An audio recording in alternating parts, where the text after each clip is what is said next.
In April of 1872, the quiet hills of the Cherokee Nation erupted in one of the deadliest courtroom dramas in American history. It began as a trial for a single man accused of murder. It ended in a storm of gunfire, with federal deputies, Cherokee family members, and innocent bystanders sprawled dead across the ground. This was the Goingsnake Massacre, a courthouse shootout like no other. A violent collision of cultures, law, and revenge that remains one of the darkest days in the history of Indian Territory. The Cherokee Nation in turmoil. To understand what happened that April morning, we must first step back. The Civil War had torn the Cherokee Nation apart. Families split, some siding with the Union, others with the Confederacy.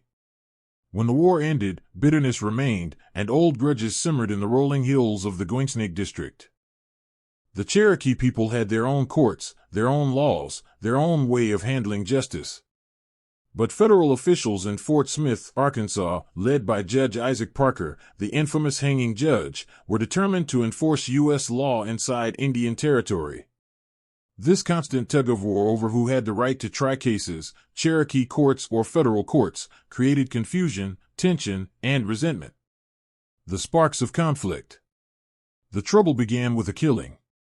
A Cherokee man named Ezekiel Proctor, a respected figure but also known for his temper, shot and killed a woman named Polly Beck.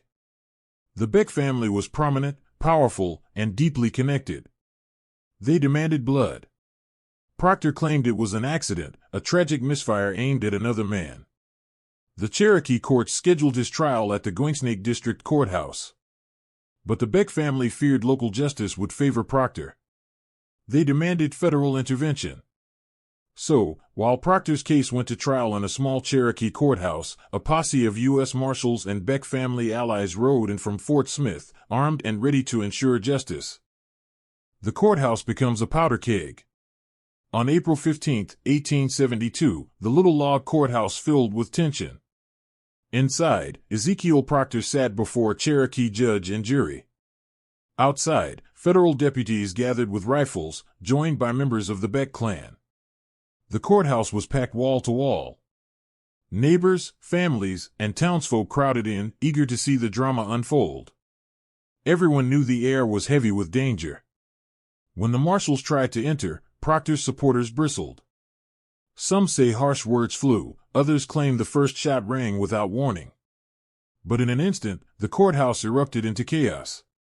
The shootout. Gunfire thundered through the wooden walls. Deputies stormed the building as Proctor's allies fired from inside. The courtroom became a death trap, smoke, splinters, and screams filled the air. Witnesses later said the exchange lasted only minutes, but it felt like an eternity. Men fell on the courthouse steps. Bullets ripped through benches, shattering glass, striking jurors, bystanders, even children. When the smoke cleared, at least 8 men lay dead, including 8 deputies and members of the Beck family. Others crawled out wounded, bleeding into the dirt outside the courthouse. It was one of the bloodiest gunfights in the history of Indian Territory. Aftermath and shockwaves. News of the massacre spread like wildfire. Judge Isaac Parker in Fort Smith was outraged, demanding vengeance. Newspapers across the country painted lurid pictures of savagery in Indian Territory. Yet among the Cherokee, the story was told differently. To them, this wasn't a massacre caused by lawlessness, it was a fight to defend their sovereignty, their courts, their right to judge their own people without outside interference. Ezekiel Proctor himself survived. He was later acquitted in Cherokee court. But the Beck family never forgave, and their feud would echo for years. The massacre forced the federal government to tighten its grip on Indian Territory. It became one more stepping stone in the slow erosion of native sovereignty, paving the way toward statehood and the loss of Cherokee self-rule. Legacy of the Goingsnake Massacre. Today, the Goingsnake Massacre is remembered as more than just a bloody shootout. It symbolizes the collision between two worlds. A native justice system trying to survive, and a federal government determined to dominate. The tiny courthouse is long gone, but the story lingers in the hills of Oklahoma. For some, it is a tale of outlaw violence. For others, it is a tragedy of pride, vengeance, and betrayal.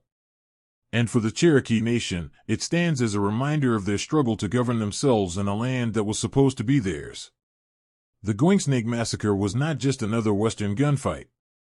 It was a turning point, a blood-soaked lesson in the cost of justice, sovereignty, and revenge. In the end, it left behind more questions than answers. Was it a massacre, or was it resistance? Was it justice, or simply another chapter in a long line of broken promises? One thing is certain. On that April morning in 1872, the quiet Cherokee Hills bore witness to a courthouse shootout like no other.